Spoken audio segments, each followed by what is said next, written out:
Hello दोस्तों, welcome to Cybertech और मैं हूं आपका दोस्त Ejaz. Friends, crypto currency market में जितने भी कॉइन्स हैं, जो भी कॉइन हो, बिटकॉइन हो या कोई भी कॉइन हो, उसकी प्राइस को ऊपर लेकर जाने में कौन से फैक्टर्स जो है वो रोल प्ले किया करते हैं, इस चीज को यहाँ पर हम डिस्कस करेंगे। लेकिन इसको हम जोड़ेंगे पाई नेटवर्क के साथ। और यहाँ पर एक न्यूज है कि पाई नेटवर्क के अंदर कुछ इस तरह की इन्वेस्टमेंट आने वाली है जो कि इसकी प्राइस को बहुत ज्यादा ऊपर लेकर जा सकती है।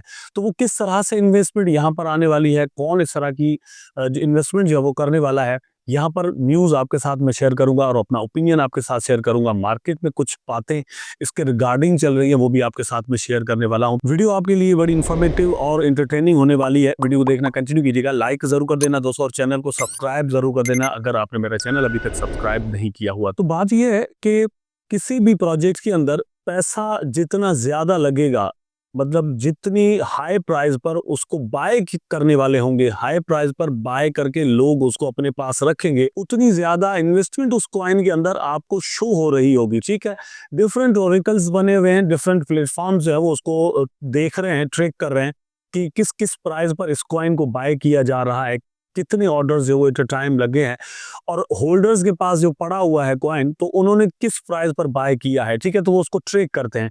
वहां से पता चलता है कि टोटल इसका मार्केट कैप एक्चुअली क्या हुआ है। ठीक है, अगर एक कॉइन को 100 लोगों ने बाय किया है और उस कॉइन की सर्कुलेशन सप्लाई जो है वही 100 कॉइन है, ठीक है, तो $100 उसके अंदर लगे हैं अगर, तो उसका प्राइस ऑटोमेटिकली $1 हो जाएगा। ठीक है, तो यहां से पता चलता है कि मार्केट कैप किस तरह से बनती है या फिर पैसों की डिस्ट्रीब्यूशन कॉइन्स के अंदर कैसे होती है। अगर लोगों ने $1000 लगाए हुए हैं और कॉइन की सप्लाई वही $100 है, तो एक कॉइन का प्राइस जो वो $10 ऑटोमेटिकली हो जाता है, क्योंकि पैसे उतने ही हैं लेकिन सप्लाई का फर्क यहाँ पर हो जाता है। तो इस तरह से टोटल इन्वेस्टेड मनी जो है वो कितना है, फिर डिमांड एंड सप्लाई क्या है। अब यहाँ पर डिमांड की तो बात है लेकिन सप्लाई की भी बात है। ठीक है, तो इस तरह से ये तीनों चीजें जो है वो रोल प्ले करती हैं किसी भी कॉइन या किसी भी चीज की एक्चुअली वैल्यू बनाने के लिए।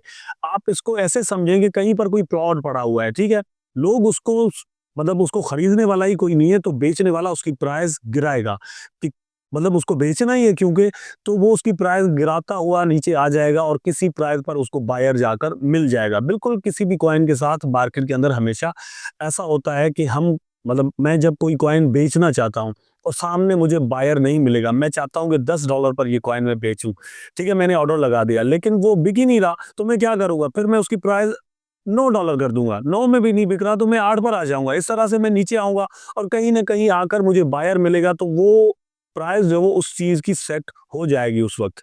ठीक है, इस तरह से प्राइसेस हमेशा डाउन आते हैं और इसी तरह से प्राइसेस अब भी जाते हैं। लेकिन होता क्या है कि मतलब एक ही कॉइन को अगर सस्ते में बाय किया जा रहा है तो उसके अंदर इन्वेस्टमेंट कम हो गई, इन्वेस्टमेंट कम हो गई तो मार्केट कैप उसका कम हो गया। लेकिन अब यहाँ पर जो बात है कि मार्केट कैप अगर कम भी हो रहा है या बढ़ भी रहा है, तो वो बनता कैसे है। लेकिन दोस्तों, जब प्राइस की बात आती है कि किसी भी कॉइन का बहुत ज्यादा हो, लाइक बिटकॉइन या फिर इथेरियम, तो इन्वेस्टमेंट भी उतनी ही चाहिए। ठीक है, यहाँ पर आप एग्जांपल ले लें कि इस वक्त बिटकॉइन का जो मार्केट कैप है वो कितना है या फिर इथेरियम का जो है वो कितना है, उसके बाद वाले कॉइन्स का कितना है। अब ये डिफरेंस जो है वो आपको यहाँ से ही पता चल जाएगा कि कितना डिफरेंस जो है वो मौजूद है। बिटकॉइन के अंदर देख लें, फिर इथेरियम में आ जाए और डिफरेंट और कॉइन्स के अंदर आ जाए।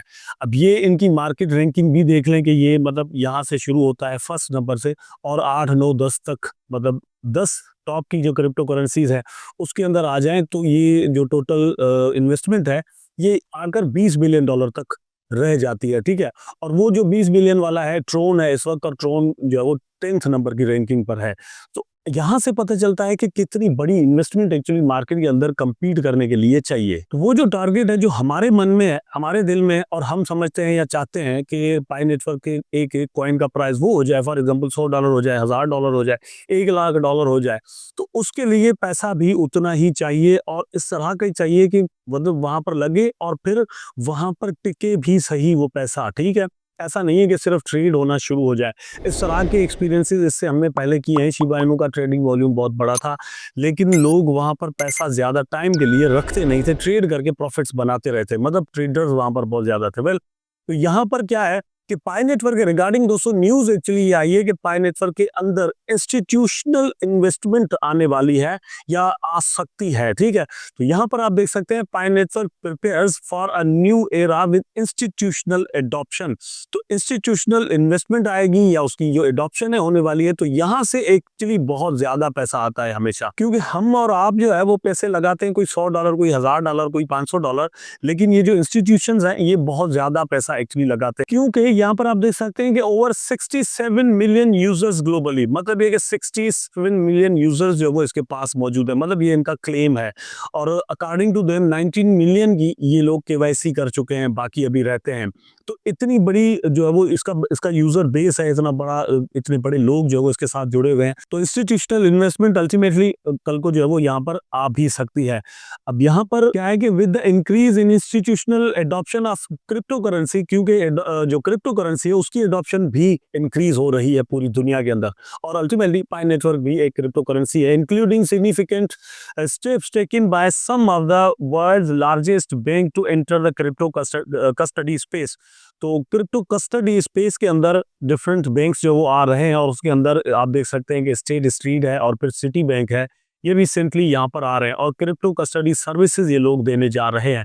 तो पाई नेटवर्क के पास भी ये मौका है कि यहाँ से अपना शेयर जो वो हासिल करे। ज़्यादा से ज़्यादा दोस्तों जितना शेयर कोई भी जो ब्लॉकचेन है, कोई भी ऐसा प्रोजेक्ट है, वो अगर इंस्टीट्यूशनल इन्वेस्टमेंट का ले पाता है, तो उसकी जो इन्वेस्टमेंट है वो मार्केट के अंदर टिकती भी है, रहती भी है। जैसे मैंने शुरू में आपको कहा कि ये होना बड़ा ज़रूरी है, ठीक है। क्योंकि फॉर एग्जांपल आप ब्लैक रॉक को देख लें, ग्रे स्केल को देख लें, या फिर इस तरह के और जो ईटीएफ्स हैं, वो जब पैसे लगाते हैं तो मतलब रोज़-रोज़ फिर सेलिंग भी नहीं करते, वहाँ पर पैसा रुकता है। अभी हम जब बात करते हैं बिटकॉइन की, तो बिटकॉइन के अंदर भी अगर मतलब ये जो डिफरेंट कंट्रीज़ हैं, ये बिल्स लेकर आ रहे हैं कि एज अ रिजर्व करेंसी हम इसको अपने पास स्टोर करें, तो वहाँ पर भी ये होगा कि वो बड़े टाइम तक इसको सेल नहीं करेंगे। रिसेंटली फॉर एग्जांपल हमें पता है कि बहुत ज़्यादा बिटकॉइन जो है वो यूएस के पास भी पड़ी हुई है, जो कि उन्होंने एक प्लेटफॉर्म से ली थी जिसने एक स्कैम किया था। लेकिन जब से उनके पास वो आई है, मेरा ख्याल है कि 19,000 बिटकॉइन है, उन्होंने अभी तक सेल नहीं की यूएस ने, ठीक है, क्योंकि मतलब उसके लिए ये एक खतरा है, वो इसको सेल करके भी क्या करने वाले हैं। तो इस तरह की इन्वेस्टमेंट जो है वो पाई नेटवर्क के पास आ सकती है, क्योंकि ब्लॉकचेन इसकी अच्छी है, एडॉप्शन इसकी अच्छी है, यूजर बेस जो है इसका अच्छा है, फिर यूज केसेस इन्होंने बनाए हुए हैं, 100 एप्लीकेशंस के साथ मार्केट के अंदर ये लोग इंटर हो रहे हैं, ठीक है। 20 मिलियन की केवाईसी पॉपुलेशन के साथ ये लोग जो मार्केट के अंदर इंटर हो रहे हैं, और ये फर्स्ट एवर इस तरह का तजुर्बा है। मेरा ख्याल है कि अगर इनकी जो लॉन्चिंग है वो सही से हो जाती है, सक्सेसफुल हो जाती है, तो इंस्टीट्यूशनल इन्वेस्टमेंट को ये लोग अच्छे खासे तरीके से अट्रैक्ट कर सकते हैं, और आइंदा के लिए इनके लिए ये चीज़ जो है वो बहुत ज़्यादा फ़ायदेमंद हो सकती है, और जब उनके लिए होगी तो अल्टीमेटली हमारे लिए भी फ़ायदेमंद होगी।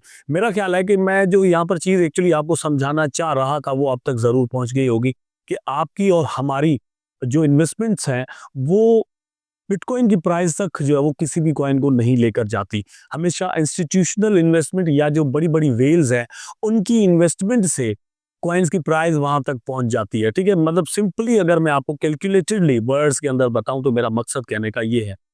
वंस अगेन मैं एक एग्जांपल देता हूँ कि इलॉन मस्क ले लें, ठीक है? या फिर माइक्रो स्ट्रेटजी की इन्वेस्टमेंट ले लें, मतलब 2020 से लेकर आज तक वो सिर्फ बिटकॉइन के अंदर पैसा लगाए ही जा रहे हैं। अभी तक उन्होंने सेलिंग ही नहीं की। इस तरह की इन्वेस्टमेंट कल को अगर पाई नेटवर्क के पास आ जाती है, तो बहुत ही ज़्यादा प्राइस जो है वो बढ़ना शुरू हो जाएगा। उम्मीद करता हूँ कि वीडियो आपको ज़रूर अच्छा लगा होगा। अगर अच्छा लगा है तो लाइक करें, कमेंट करें, शेयर करें, चैनल को सब्सक्राइब करके बेल आइकन ज़रूर दबा दें, ताकि मैं और आप आपस में जुड़े रहें। टेक केयर, अल्लाह हाफ़िज़।